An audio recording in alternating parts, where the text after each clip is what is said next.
All right, y'all. So you know how I do, drop some gems. Today I've been doing a lot of research. Today, though. I was studying the eighth chakra. Well, I mean all of the chakras, but I was kind of like focused on the eighth chakra. And if you guys don't know what chakras are, those are your energy, uh, your energy points in the body. They're considered energetic stations in the body. The word chakra comes from the Sanskrit word meaning wheel or disc. So it's the central energy points in your body, and they're not in your physical body, so to speak. They're more so in your what's called your subtle bodies or your etheric body, or in our society we call it your aura. So they interact with your auric body, which is your I believe it's called the LEF, luminous energetic field, right? They interact with the luminous energetic field, and they're actually points of entry into this luminous energetic field. Your luminous energetic field is what we call your aura. And the chakras, the seven chakras, are considered energy points into the LEF, which is the luminous energy fields. And those chakras, they actually, in terms of their motion, they rotate in in a clockwise rotation.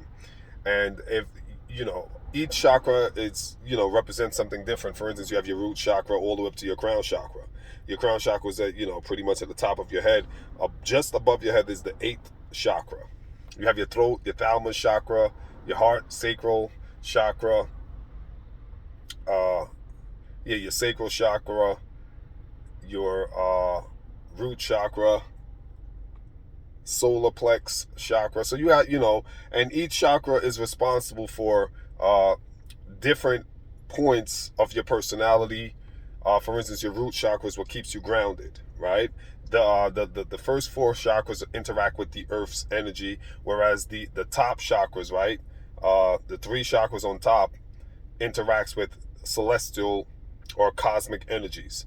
And when you have balance in your chakras, when they're balanced, when they're fluid, then you are operating optimally as a not as a human being, because we're not human beings, we're spirit beings functioning in human form. So when you have all seven chakras aligned, and your eighth chakra, which is again considered the portal to divine information, right? Think of it like your eighth chakra is downloading divine information into your LEF, which is your luminous energetic field, which is the aura that surrounds your body. It's the matrix in which your body exists. And when you open the eighth chakra, or when you're in aligned or in tune with the eighth chakra, and your other seven are open or fluid, meaning they're aligned harmoniously, and they're not. A lot of our chakras are blocked. Most people's chakras are blocked. And when I say chakras, I don't mean all of them, but all of them.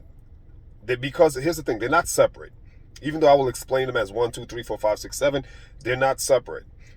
They dissolve into each other, right? They're what is called interpossessions, superimposed. Excuse me. They're superimposed as one, right? But for sake of explanation, we can say they're separated, just so that we can have an idea of what it's like. But think of the rainbow. The rainbow is not separated. You have seven colors, but all separate seven colors dissolve into each other. So that's called superimposition. So there's superimposition, but what happened is, so you might have free flowing energy in your sacral or your root chakra, so you're very grounded, but you might have blockages in your heart chakra or your throat chakra or your crown chakra. And if there's blockages in these chakras, they'll affect your lower chakras from receiving the energy from the higher planes, and vice versa. So it's important that, and the way that these chakras becomes blocked is by experiences, traumas that we experience. We all experience trauma. Every human being experiences some form of trauma. So this is why we can confidently say that we all have blockages in our chakras. So the difference is degrees, right? Like there might be a 15% degree of blockage in mine and a 20% in yours, but a blockage nonetheless. And the blockage is a result of what's called imprinting. Imprinting is the trauma, the tragedy or the trauma that we all experience in life. every trauma that you experience leaves an imprint on your LEF, which is your luminous energetic field. And the luminous energetic field, like I said, interact or works with your chakras. So the luminous energetic field, it projects information into the chakras. The chakras transfer or convert that information into the central nervous system, which encodes your DNA and projects a behavior, a mood, a personality, an action, or a lack of action, right? So how we all behave and how we also it once it's encoded in your DNA and your CNS, and like I said, that determines your behavior. It also determines the incidents, the accidents, the people that you draw into your life are all a result of the LEF downloading information into the chakras, and the chakras converting that information into your central nervous system, DNA, etc. So it's so important that we make sure that this is why it's important that we do our own healing, right? It's so important that we take time to heal, right? We all need to take time to ourselves to heal. And I don't mean going on vacations. Vacations are great, but that doesn't heal your LEF. People have a misconception. They think like hanging out, partying, or going on vacations, or taking trips, or that stuff has very little, if any at all, impact on the LEF, which is the luminous energetic field, or your chakras. It does, but it is such a minuscule impact that it really doesn't count. It really doesn't count, because taking vacations and stuff like that, partying, hanging out with friends, again, cool. But here's an analogy. It's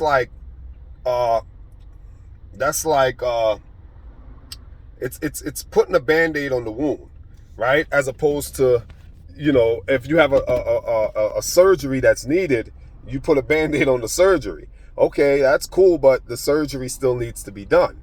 You see what I'm saying? Maybe that's not the best analogy, but that's all I can come up with for right now. I'm tired. But you know what I'm saying? It's like you can't. It's like sweeping. It's like cleaning up the house, and then when you sweep up all the dirt, rather than pick up the dirt, you just put it on the carpet.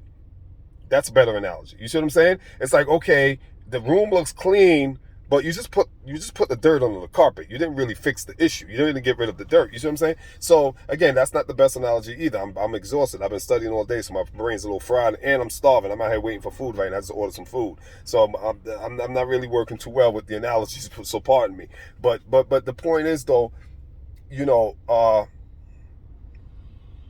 to heal. Yeah, the point is to heal these our chakras and our energetic, which again are the energetic points, stations that interact with the LEF, that converts information from the LEF to our DNA and everything like that. To heal that, you can't heal it with anything material, because it's not a material form. You see what I'm saying? Your chakras are not material. They're immaterial. So you can't heal that with saying, okay, I'm going to take a vacation. Okay, I'm going to do this. Okay, I'm going to have a drink. I'm going to have a smoke. I'm going to go party. I'm going to go hang out. None of that is going to heal it, because that's all external. Those are all external things. Those are all material things. You can't heal immaterial with material. So the way you heal is a lot of alone time. A lot of alone time. And when I say alone time, I mean in meditation, in prayer, right? In reflection, right? In conversation with your maker, right? I mean, the same way you talk to a friend, you have conversations with your maker, with God. And you have to do that incessantly, continuously, right? Chantings, meditations, and it's a practice. It has to be a lifestyle. You're not going to heal. Look, I'm 43. If you're in your 40s, 50s, 60s, whatever your age, if you've lived long enough, you've been conditioned and programmed.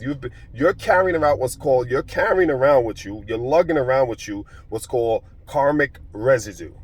Karmic residue is pretty much all your experiences, all these patterns of behaviors, usually negative and destructive, right? You're carrying that around in your LEF, which again is your luminous energetic field, and you're carrying all of that around and how does that how does that illustrate, or how is that seen? It's not like you're going to see, it's heavy energy. If you're always feeling tired and you just woke up, but yet you're exhausted, not sleepy tired, you don't want to sleep, but you just feel tired, you can blame it on a lot of things externally. But that's not again, that's the illusion.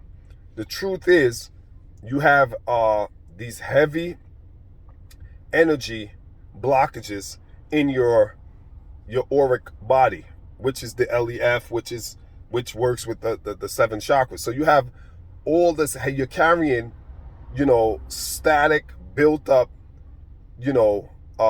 heavy energy, which is cluster or clutter, right?